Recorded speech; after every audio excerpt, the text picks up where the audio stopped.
Hello friends, welcome to my channel. Friends, Karva Chauth का व्रत 2022 में 13 अक्टूबर को मनाया जाएगा। करवा चौथ व्रत में करवा चौथ व्रत की कथा सुनना बहुत ही महत्वपूर्ण होता है। इसलिए आइए करवा चौथ व्रत की कथा सुनते हैं। महिलाओं के अखंड सौभाग्य का प्रतीक करवा चौथ व्रत की कथा कुछ इस प्रकार है। एक साहूकार के 7 लड़के और एक लड़की थी। एक बार कार्तिक मास की कृष्ण पक्ष की चतुर्थी तिथि को सेठानी सहित उसकी 7 बहुएं और उसकी बेटी ने भी करवा चौथ का व्रत रखा। रात्रि के समय जब साहूकार के सभी लड़के भोजन करने बैठे तो उन्होंने अपनी बहन से भी भोजन करने के लिए कहा। इस पर बहन ने कहा, भाई अभी चांद नहीं निकला है, आज मेरा व्रत है। चांद के निकलने पर उसे अर्घ देकर ही आज मैं भोजन करूंगी।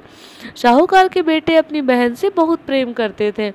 उन्हें अपनी बहन का भूख से व्याकुल चेहरा देखकर बेहद दुख हुआ। साहूकार के बेटे नगर के बाहर चले गए।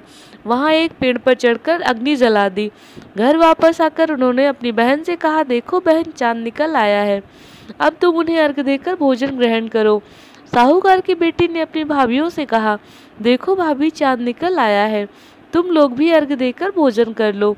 ननद की बात सुनकर भाभियों ने कहा, बहन अभी चांद नहीं निकला है, तुम्हारे भाई धोखे से अग्नि जलाकर उसके प्रकाश को चांद के रूप में तुम्हें दिखा रहे हैं, तुम अभी अर्घ मत दो। साहूकार की बेटी अपनी भाभियों की बात को अनसुनी करते हुए भाइयों द्वारा दिखाए गए चांद को अर्घ देकर भोजन ग्रहण करने लगी।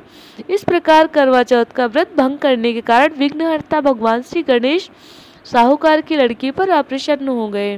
गणेश जी की अप्रसन्नता के कारण उस लड़की का पति बीमार पड़ गया और घर में बचा हुआ सारा धन उसकी बीमारी में लग गया। फिर भी उसका पति ठीक नहीं हुआ। साहूकार की बेटी को जब अपने किए हुए दोषों का पता लगा तो उन्हें बहुत पश्चाताप हुआ। उन्होंने भगवान श्री गणेश जी से क्षमा प्रार्थना की और फिर दूसरे साल विधि विधान पूर्वक चतुर्थी का व्रत किया। उसमें उपस्थित सभी लोगों का श्रद्धानुसार आदर किया और तदुपरांत उनसे आशीर्वाद ग्रहण किया। इस प्रकार उस लड़की की श्रद्धा भक्ति को देखकर एक दंत भगवान श्री गणेश जी उस पर प्रसन्न हो गए और उसके पति को जीवन दान प्रदान किया। उसे सभी प्रकार के रोगों से मुक्त करके धन संपत्ति और वैभव से युक्त कर दिया। कहते हैं, इस प्रकार यदि कोई मनुष्य छल कपट अहंकार लोभ लालच को त्याग कर श्रद्धा और भक्ति भाव से पूर्वक चतुर्थी का व्रत को पूर्ण करता है तो वह जीवन में सभी प्रकार के दुख और क्लेशों से मुक्त होता है और सुखमय जीवन व्यतीत करता है। तो फ्रेंड्स, ये थी करवा चौथ व्रत की कथा। फ्रेंड्स, अगर कथा पसंद आई हो या वीडियो पसंद आया हो तो प्लीज़ वीडियो को लाइक कीजिए, चैनल को सब्सक्राइब कीजिए और हमें कमेंट कीजिए। कमेंट बॉक्स में जय मां करवा जी अवश्य लिखिए।